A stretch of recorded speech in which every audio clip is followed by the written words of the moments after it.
Barakatah Yahweh, Barakatah Yahweh Shah, Barakatah Yahweh, Barakatah Yahweh Shah. All praises to Yahweh, Ba'ashem Yahweh Shah, Ba'ashem Rekakadash. Now, these 13 bloodlines, you can take that back to even when Yahweh Shah, who they ignorantly called Jesus Christ, he had 12 disciples, and then you had Judas who fell off, and then they got another disciple, and you had Apostle Paul. It really made 13 because he was apostle to the nations. Now, when you look at Esau's bloodline, it goes back all the way to Genesis, the 17th chapter, verse 19. It says, "And God said, Sarah, thy wife shall bear you a son indeed, and you shall call his name Isaac. And I will establish my covenant with him for an everlasting covenant, and with his seed after him." And so when you look at the situation with Esau, his father was Isaac. So you go to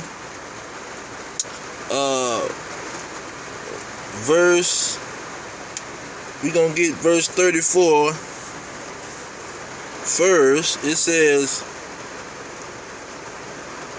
and when Isaac heard the words of his father, when Esau heard the words of his father, this is Genesis 27, verse 34.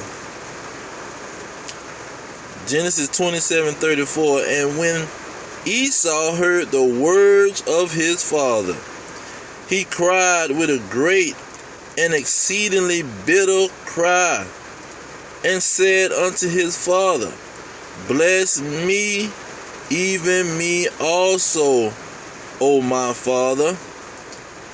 Now we're going to jump over to 38. Genesis 27:38. And Esau said unto his father, Have you but one blessing, my father? Bless me, even me also, my father. And Esau lifted up his voice and wept. 39. And Isaac, his father, answered and said unto him, Behold, thy dwelling shall be the fatness or the richness of the earth, and of the dew of heaven from above. Verse 40. And by the sword shall you live, and shall serve thy brother. And it shall come to pass, when you shall have the dominion, that you shall break his yoke from off thy neck. So he's saying he's going to be able to break the yoke of Jacob off of his neck and have a rulership. A rulership of having the richness of the earth. Having the rulership where he's ruling with the sword. You see? And so let's get the next verse to back that up. When you go in the book of Job, let's see who Job is talking to also. And what is he saying? Given the earth or the land, who is the land he was talking about? So let's get Job, the first chapter. It say, there was a man, and this is Job 1:1. There was a man in the land of Uz, whose name was Job. So Job was in the land of Uz. The land of Uz, U-Z.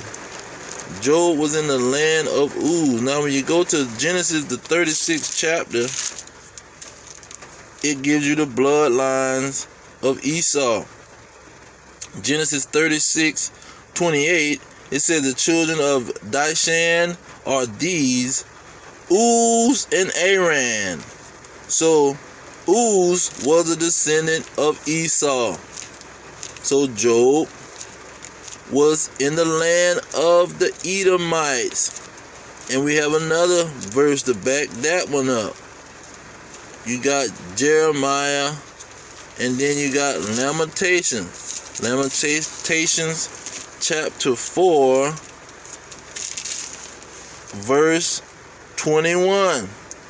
Rejoice and be glad, O daughter of Edom. Esau is Edom. Rejoice and be glad, O daughter of Edom, that dwelleth in the land of Uz. Okay? Because when you go to Genesis 36 and 8, it say, thus dwell Esau in Mount Seir. Esau is Edom. So in verse 28, when it says the descendants, one of his descendants is Uz, Lamentations 4 and 21 back connect both of them. It connects Edom with Uz.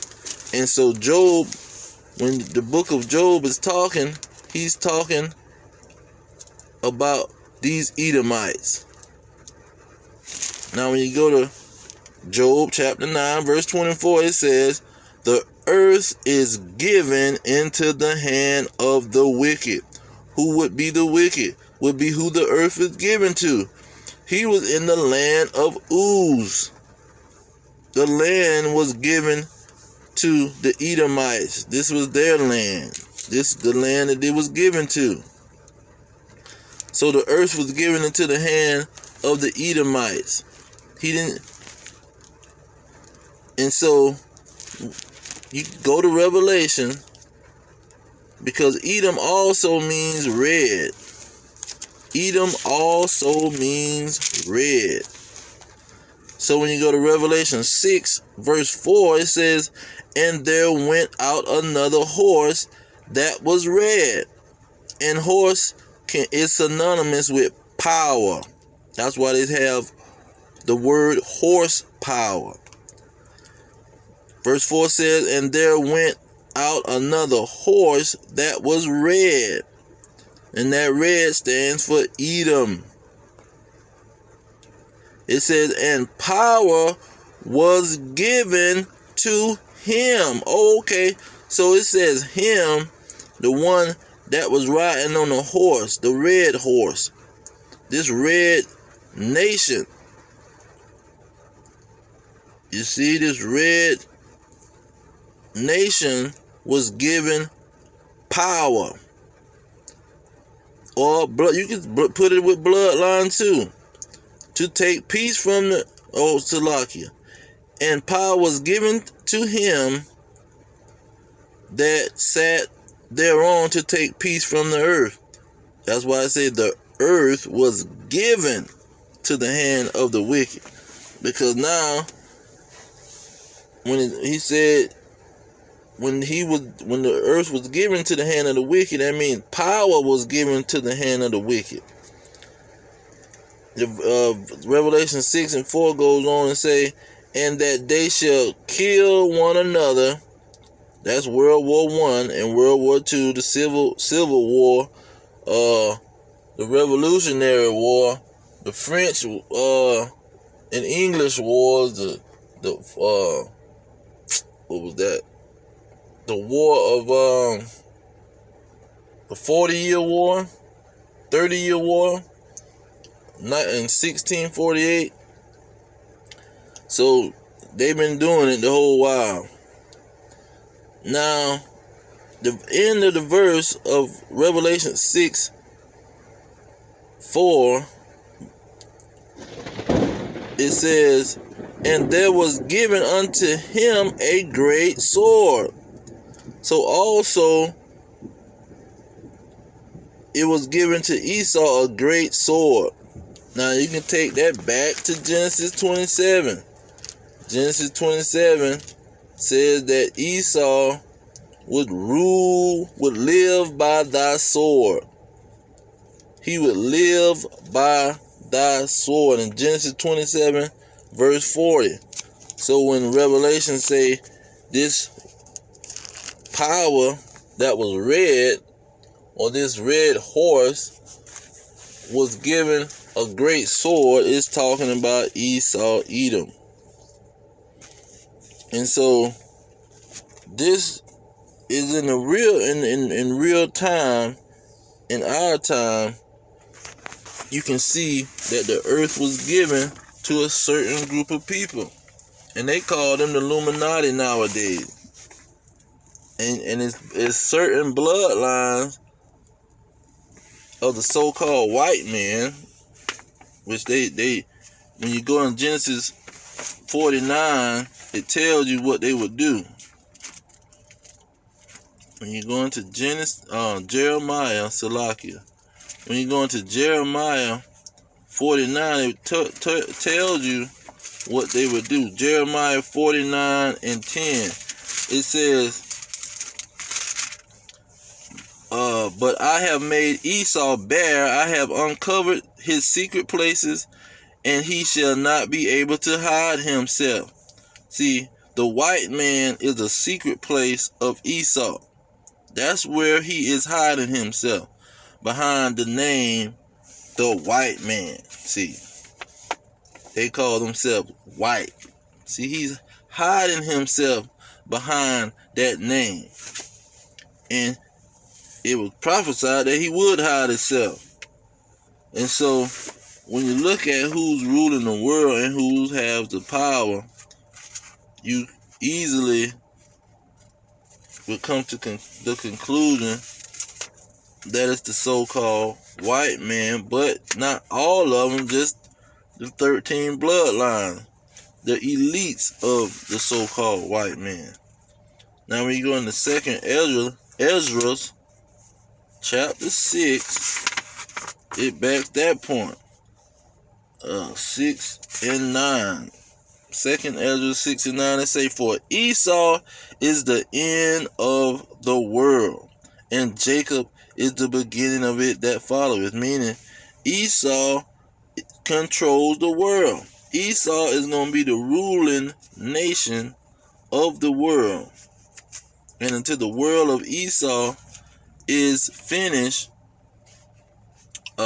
Jacob will not rule. That's why in James 4 and 4, it tells the Israelites, if they be a friendship to the world of Esau, they would be an enemy of God. That's why in 1 John 2 and 15, it says, who loves this world, if the Israelites love this world, the love of the Father would not be in them. Because the Israelites were supposed to seek their kingdom first. That's the first thing they're supposed to be seeking. According to Matthew 6 and 33. Seek the kingdom first, and all these other things will be added to you. Because in this kingdom, this is going to be the captivity and the punishment of the nation of Israel and the descendants of Jacob. But Esau is going to rule this world, and they're going to enjoy the perks of this world. So what's going to be added to all these riches and comfortable things in life that the Israelites are seeking, they need to seek the kingdom first. Then all of these things will be added to them when they get to their kingdom. But in this kingdom, it's not going to be a place where they need to relax and be at rest. They're going to be at ease. They're going to be being worked. They're going to be serving their enemies in captivity. This is the time that Esau will have people serving them, pretty much bowing down to them and worshiping them, honoring them as the rulers. And so that's what the 13 bloodline is going back to. This is an ordained situation. Isaac blessed Esau. You go to Hebrews, the 11th chapter, verse 20. It said by faith Isaac blessed Jacob and Esau concerning things to come. So Jacob and Esau was given a blessing from Isaac. And so the so-called white man is given a blessing. And so that blessing and that whole situation was orchestrated by the Most High God. When you go into Romans, the 9th chapter, verse 11, it tells you before the children even came out, God had a plan and a purpose for both of these children. It wasn't because of something that they did. This is how God wanted the situation to play out.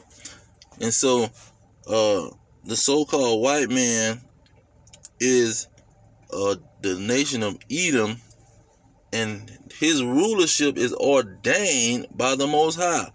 Nobody can take him down. You see? Because he said, if you fighting against this world in a way that you thinking you gonna take this world, take their rulership from them without the Most High, you fighting against the Most High. Let's get that in Jeremiah and Zephaniah. Zephaniah tells you how the thing's supposed to go down. Zephaniah 3 and 8, it say, therefore wait you upon me, says the Lord, until the day that I rise up to the prey. For my determination is to gather the nations, that I may assemble the kingdoms, to pour upon them my indignation, even all my fierce anger. For all the earth shall be devoured with fire, with the fire of my jealousy. So he's telling the Israelites, y'all supposed to wait for me, because I'm going to take Esau down. I'm going to end his rulership. Me and only me. And so when you go to Ezekiel 35, he's telling them to prophesy against Mount Seir or Esau. That's all you have to do. Prophesy against Esau, Edom. Set your face against Esau, Edom, and prophesy against him. That's all you have to do. Because I'm going to rise up to the prey. You wait on me before you do anything beyond that. Beyond prophesying. Because this rulership is ordained by the Most High. Let me get out of Romans 13. Esau's rulership is ordained by the Most High. Romans 13 and 1, it say, let every soul be subject unto the higher powers. That's why you got in Revelation 6, he say, power was given to Esau. For going on with Romans 13, for there is no power but of God. The powers that be are ordained of God. So the 13 bloodlines of Esau is ordained. See, because they was given a blessing. But I'm going to leave it there. All praise to Yahweh, Ba'ashem, Yahweh Shah, Ba'ashem, Rekakadash. Double honors to the elders pushing the truth. Peace to the elect worldwide. Our kingdom is at hand. Shalom.